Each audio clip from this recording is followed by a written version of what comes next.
Je voulais relater une expérience personnelle sur le fait de faire son propre chemin. C'est, je pense, quelque chose que j'ai dû expliquer à droite à gauche dans mes vidéos, mais là je vais faire un petit résumé. Je trouve que j'en ai même pas vraiment parlé, en fait, je connais pas toutes mes vidéos par cœur. Et puis là, ça va être la 166 celle-là, donc je me souviens pas de tout, c'est pas grave. De toute façon, l'important c'est le plaisir de partager, de raconter des trucs, donc voilà. Et donc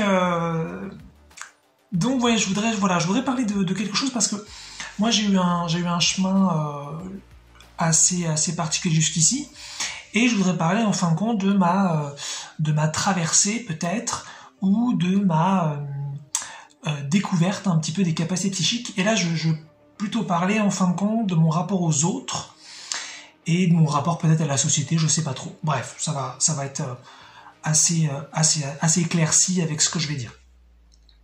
En fait, quand moi j'ai commencé à m'intéresser à tout ça, ça a commencé donc en 2008, je lis le bouquin La loi de l'attraction, donc je découvre un petit peu qu'on peut a priori tout avoir, que tout est possible, bon, et puis je me rends compte que les gens pensent pas du tout comme ça, et puis voilà, comme je l'avais déjà dit, après 3 mois environ, je lâche le bouquin, puis je reviens à une vie normale où il n'y a pas de loi de l'attraction. Bon.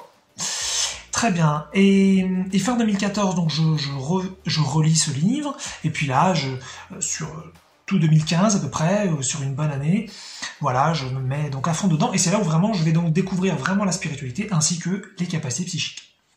Bien que ce soit plutôt des capacités psychiques théoriques, peu importe, voilà. Et voilà, c'est ça que je voulais un petit peu, ça aura fait une intro de ouf, mais c'est pas grave. C'est un petit peu là où je voulais en venir. C'est que moi dans mon engouement, dans mon enthousiasme, dans mon excitation personnelle de ces trucs qui m'appelaient grave, quoi. Je me disais, wow, mais c'est trop bien, tout est possible, on peut tout avoir, mais c'est incroyable, mais tout le monde veut la même chose. Bien sûr que non, mais à ce moment-là je le savais pas. Et donc j'ai commencé à remarquer un truc un petit peu particulier, c'est qu'en fait moi, comme je pense la plupart des gens, étant petit, on m'avait dit que les capacités psychiques ça n'existait pas. Donc par exemple la télépathie ça n'existait pas, la télékinésie ça n'existait pas, la lévitation ça n'existait pas, le voyage dans le temps ça n'existait pas, etc., et que tous les films qui parlaient de ça, c'était dit de la science-fiction, donc ça n'existait pas.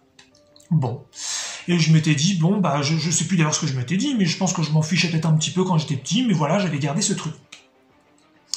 Et quand j'ai commencé vraiment finalement à m'intéresser donc à la loi de l'attraction, donc j'ai beaucoup étudié la chose théoriquement, et puis je l'ai beaucoup expérimenté pour voir ce que ça donnait. Et donc je suis arrivé à une conclusion que tout le monde à peu près a eu quand on s'intéresse à ça et qu'on s'y met bien, c'est qu'effectivement certes c'est pas tellement contrôlable, mais que il se passe des trucs vraiment étonnants, et on a tous eu des synchronicités ou des choses vraiment bizarres, et clairement on voit qu'il y a du vrai dedans. Et ce que j'ai remarqué, c'est qu'une fois que j'avais commencé donc à avoir ce genre de résultats, eh bien je retournais voir ceux qui m'avaient dit que c'était pas possible, donc par exemple mes parents, ou des amis, ou peu importe, finalement des gens avec qui je pouvais avoir un contact direct, et je leur disais mais t'as vu, moi j'ai vérifié ça, j'ai expérimenté ça, nanana, c'est donc au moins un peu vrai. Et j'ai remarqué qu'en fait il se passait peut-être deux ou trois choses. C'est que d'une part, les gens qui, quand je leur disais ce que j'avais étudié théoriquement, ils voulaient pas en entendre parler, ils disaient que c'était pas possible. Quand je leur parlais finalement de ce que j'avais vérifié, ils voulaient pas le vérifier eux-mêmes. Ils restaient dans un désintérêt global, qui est bien sûr le leur, donc pourquoi pas. Mais surtout, ils continuaient de vouloir s'accrocher au paradigme que ça n'existait pas.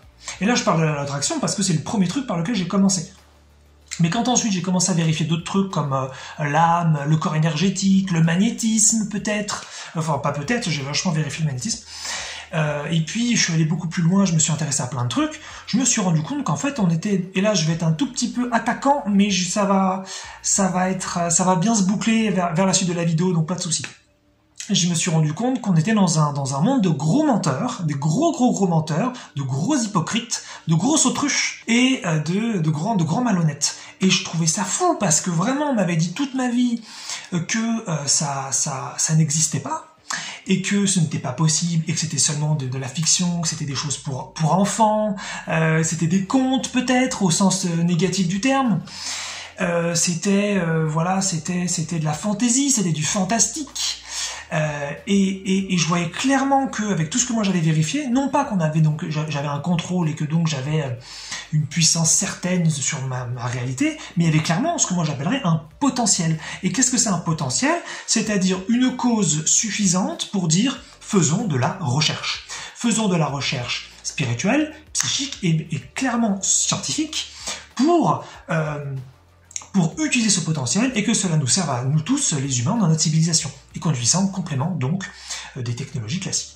Et je me suis rendu compte que ça m'a profondément fait mal et ça m'a profondément malmené et maltraité, c'est que cette société de gros menteurs ne voulait pas en entendre parler. Et moi, je continue d'étudier le truc en parallèle. Donc, je continue de vérifier le truc, c'est-à-dire que je lisais plein de trucs différents, j'ai vu plein de documentaires, j'ai fait plein de choses, et il y a eu plein d'expériences scientifiques de tous bords qui prouvaient le paranormal, qui prouvaient des vraies potentialités qui pouvaient changer notre quotidien.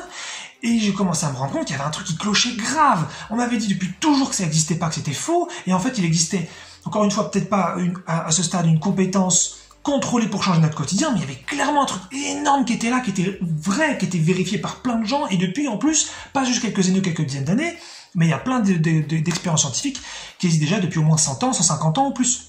Donc je me disais, c'est vachement bizarre. Donc ça a été une expérience hyper dure pour moi, parce que je sentais que moi, ce truc-là m'appelait, ce que j'avais pas encore compris, donc c'était ma joie, c'était mon identité, que c'était vraiment un truc qui me touchait moi. Ça, je l'avais pas du tout compris, bien sûr, à ce moment-là, et je pensais que c'était trop bien pour tout le monde, parce que je me disais, qui ne veut pas créer sa réalité, qui ne veut pas changer son quotidien comme il l'entend, qui ne veut pas avoir tout ce qu'il veut dans sa vie, voilà. Mais bon, apparemment, donc c'est pas du tout comme ça que les humains pensent. Mais voilà, et c'est ça m'a fait très très mal parce qu'en fait les gens avaient camouflé leur truc. C'est pas qu'ils m'avaient dit de façon honnête, Eric, c'est peut-être ton truc, mais nous ça nous intéresse pas. Non, ils étaient très très durs, je dirais passif-agressif sur non, ça n'existe pas et arrête de croire en ça, c'est ridicule. Et quand moi j'arrivais avec des preuves, soit les miennes, c'est-à-dire mes propres expériences, soit des preuves de témoignages, c'est-à-dire des gens que j'avais rencontrés qui avaient aussi eu leur expérience, ou même des expériences scientifiques qui étaient donc documentées, eh bien, je me rendais compte qu'ils n'en voulaient toujours pas. Là, c'était très très très difficile. Et puis bon, après j'ai compris qu'il y avait aussi ça va très très loin cette histoire, et après on peut entrer aussi dans les choix de civilisation, où voilà, cette civilisation pour l'instant elle n'est pas du tout intéressée par sa puissance interne et son pouvoir personnel, donc elle veut continuer d'être victime et elle veut continuer vraiment que les choses viennent de l'extérieur. Il y a tout un truc, mais surtout voilà, c'est là où je vais boucler le truc parce que c'est important. Donc pendant longtemps, voilà, c'est pour ça que j'étais en guerre aussi avec le monde, parce que je trouvais ça terrible de leur part, en fin de compte, d'avoir autant menti alors que c'était disponible. Et puis bon, comme ça fait quelques mois peut-être à ce moment-là que j'ai vérifié que c'était moi qui m'étais menti à moi-même sur ce que je voulais vraiment, que c'était moi qui étais hypocrite avec moi-même, c'était moi qui faisais l'autruche avec moi-même, c'était moi qui étais malhonnête avec moi-même, et que j'avais pris donc énormément en conscience, j'ai compris que ça y est, enfin d'accord, c'est pour ça qu'ils mentaient autant, c'est parce que moi je me mentais à l'intérieur et que évidemment tout ce qui était à l'extérieur était à l'intérieur. Mais il a fallu des années pour voir ça, parce que vraiment je voyais pas que je me mentais. Hein. Et ça c'est un des trucs aussi pour ça que certaines personnes ont du mal parfois avec la responsabilité, c'est qu'on le voit vraiment pas, quoi. On se dit mais non, moi je suis hyper honnête sur le sujet, c'est clair que il y a que ça que je veux, et voilà. Et en fait non, j'avais en fait un conflit interne là-dessus, où j'étais très intéressé par ces sujets, oui, mais en même temps peut-être je me les interdisais, j'en avais peut-être peur, je me sentais peut-être pas digne de les vivre, et donc je disais non aussi. Et donc ce non était partout, et ça représentait donc voilà ce mensonge de moi à moi. Et donc je voulais faire en fait juste cette petite vidéo pour vous dire que votre chemin c'est le bon, que c'est vous qui savez ce qui est chouette pour vous, et que quand quelqu'un vous dit qu'une chose n'est pas possible ou qu'elle n'existe pas, il n'y a que vous pour décider si c'est vrai ou pas.